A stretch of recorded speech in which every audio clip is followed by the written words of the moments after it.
తిరుమల లడ్డూ తయారీలో కల్తీ నెయ్యి వాడలేదు. అసలు విషయాన్ని బయటపెట్టిన టీటీడీ ఈవో శ్యామలరావు.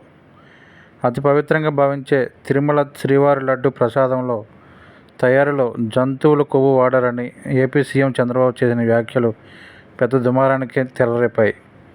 దీనిపై ప్రపంచవ్యాప్తంగా హిందువులు ఆందోళన వ్యక్తం చేస్తున్నారు. అతి పవిత్రంగా భావించే తిరుమల తిరుపతి శ్రీవారి లడ్డూ ప్రసాదం తయారీలో జంతువుల కొవ్వులు వాడారని ఏపీ సీఎం చంద్రబాబు చేసిన వ్యాఖ్యలు పెద్ద దుమారానికి తెరలేపాయి. దీనిపై ప్రపంచవ్యాప్తంగా హిందువులు ఆందోళన వ్యక్తం చేస్తున్నారు. కానీ తిరుమల శ్రీవారి లడ్డూ ప్రసాదంలో కల్తీ నెయ్యి వాడారని టీడీపీ చేస్తున్న ప్రచారమంతా బోగస్ అని టీటీడీ ఈవో శ్యామలరావు మాటల్లో తేలిపోయింది.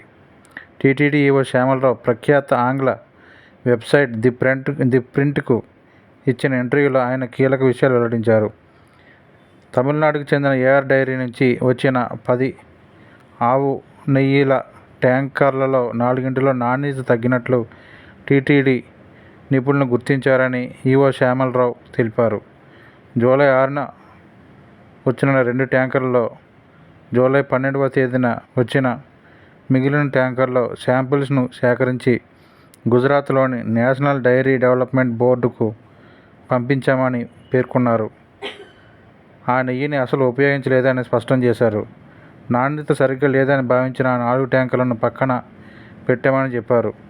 జంతు వెజిటేబుల్ సంబంధిత ఫ్యాట్ కలిసిందని ఎన్డీడీబీ నుంచి నివేదిక రావడంతో ఆ ట్యాంకర్లను ఏఆర్ డైరీకి పంపించేశామని వెల్లడించారు. ఈ ఘటన జరిగిన సమయానికి టీటీడీకి 5 ఏజెన్సీల నెయ్యిని సరఫరా చేస్తున్నాయని ఈవో శ్యామలరావు తెలిపారు. అందులో ఏఆర్ డైరీ ట్యాంకర్లలోనే నెయ్యి తక్కువ నాణ్యత ఉన్నట్లు తేలిందని పేర్కొన్నారు.